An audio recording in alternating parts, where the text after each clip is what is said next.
What is up, F and True followers? JC Styles here with a new intro, new graphic. I would like to give a quick shout out to Oh My God, It's Jay for creating this for us. He took the time out of his own personal life to put this together for us. I want to thank him. I also want to give a quick shout out to Eminem Spider-Man. I've been telling him I was going to give him a shout out. We just haven't gotten around to it, so we'd like to give him a shout out. Their links will be in the description box, so check their channels out, subscribe, comment on their videos. So this is Monday Night Raw for 5/23/2011. I'm sorry Brian's not with us today. With me today, he's not home. He said to me to let our viewers know that he will catch it again later in the night, and he will put up his thoughts early tomorrow morning. So here we go. Monday Night Raw started off with Jerry the King Lawler coming out and introducing Bret the Hitman Hart. They talked about the Kiss My Foot match, how Bret respected Jerry the King Lawler throughout the years, even though that he was a-hole, this, that, and the other. We also saw they talked about respect and legends and things like that.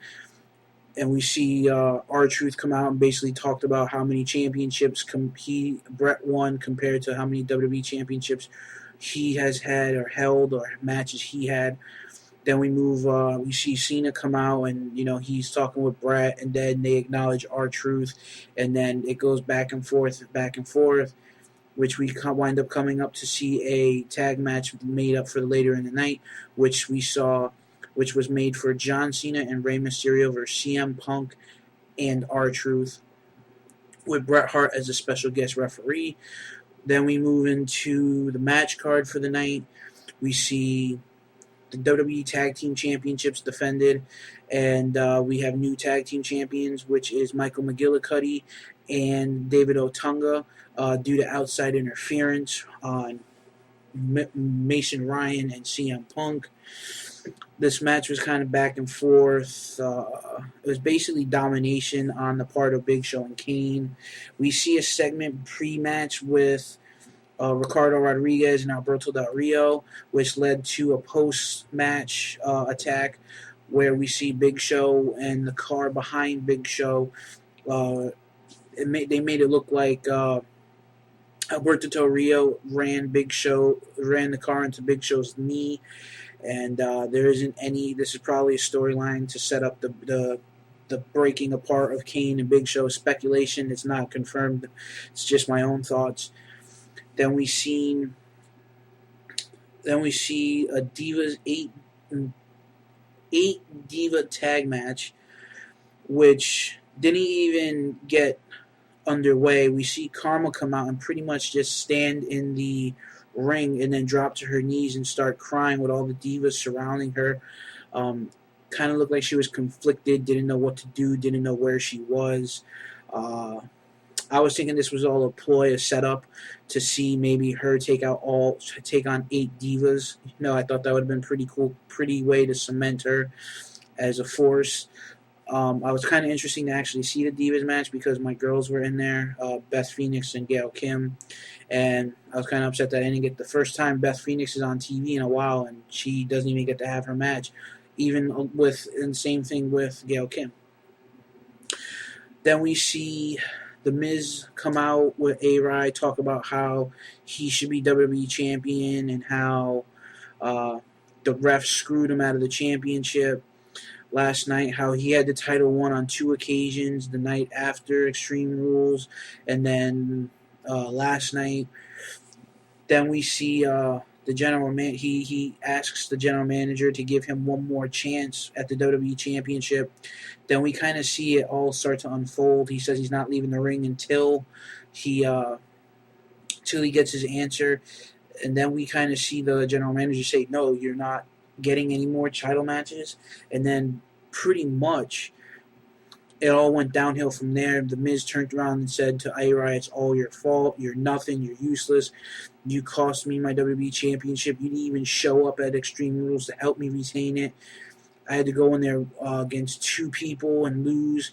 Then he talked about last night and how the night after Extreme Rules, he got screwed out of the title after he won it both times.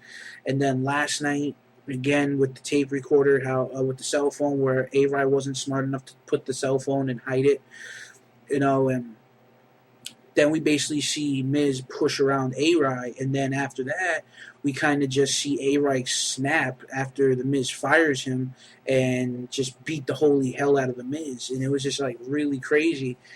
And I think this is probably going to be the way they're going to cement A-Rye as a singles competitor without the Miz, and I think this is probably going to also set up a match between the two of them at Capital Punishment next month. So I'm looking forward to seeing that if it does happen. I'm also kind of anxious to see what's going to happen between the WWE Championship picture at Capital Punishment as well, which is kind of weird. I want to see what they're going to do because they didn't even. Usually they name the night after the title's defended. They usually start setting up for the next number one contender. They haven't really did that tonight, and it was kind of weird. Then we see Kofi Kingston wrestle. Unfortunately, I missed this match. I had to run out and take the trash out. Yeah, I know it's kind of a weird time to be taking the trash out at like 10 o'clock at night. I come back up, and I see the Macho Man Randy Savage promo going on. And it was really interesting because, it's like losing your favorite baseball player or favorite hockey player or favorite NASCAR driver or favorite basketball player or favorite football player, soccer player, or UFC fighter or what, etc. Macho Man did a lot in the WWF, and he did a lot in the wrestling business alongside Hulk Hogan. He did a lot. His endorsements with Snap It to Slim Jim, AT&T.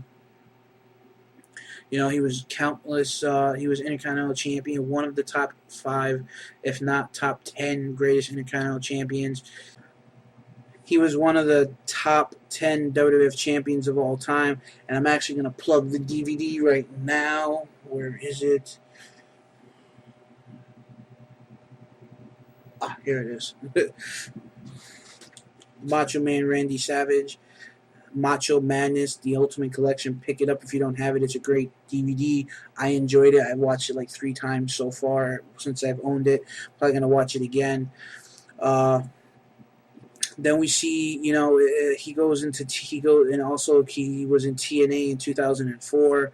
He did a 6-man tag match where he teamed with AJ Styles and Jeff Hardy, against the Kings of Wrestling, Jeff Jarrett, Kevin Nash, and Scott Hall, which was pretty interesting, and that was a good match. I unfortunately, I had that on DVD. So it was Turning Point 2004. It was one of the first. There was one of the 2 TNA's actual pay-per-view released Sunday pay-per-views. One of their first 2 or their whatever. You guys know if you remember TNA, that was like one of their 2 3-hour pay-per-views back then when they didn't have the deal with Comcast. They had weekly pay-per-views were like an hour long, 2 hour long pay-per-views. So, but my heart goes out to his family, and we're gonna miss him. Then we move into the main event of the night, which we see CM Punk, R-Truth against John Cena and Rey Mysterio. And it was kind of funny because when CM Punk went down for the pin on Cena after doing a Russian leg sweep, which was patented by Bret the Hitman Hart, Bret Hart gave a slow count, and pretty much Punk gets up and goes, "Where'd you learn to count? Canada?" And he basically was like, "Pretty much, yeah." And I thought that was kind of funny. We see Punk wearing the pink and yellow boots, paying respect to Macho Man, and I was expecting him to maybe try to hit either the axe hand smash, or the elbow drop that Macho Man did. He did the elbow drop last night, but he didn't hit it. I wish they would have allowed him to do it. But all in all, this was a good main event, good solid action. We see Rey Mysterio and John Cena pick up the win.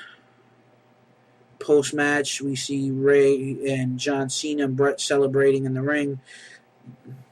Cuts to black. Show's over. All in all, out of a 10, I'd probably give this a 7.5. It was a good good Monday Night Raw. It was definitely worth watching. It was definitely one of the best Raws in a while. After last night's somewhat decent pay-per-view, like I said, me and Brian enjoyed it. We reviewed it, so check that out.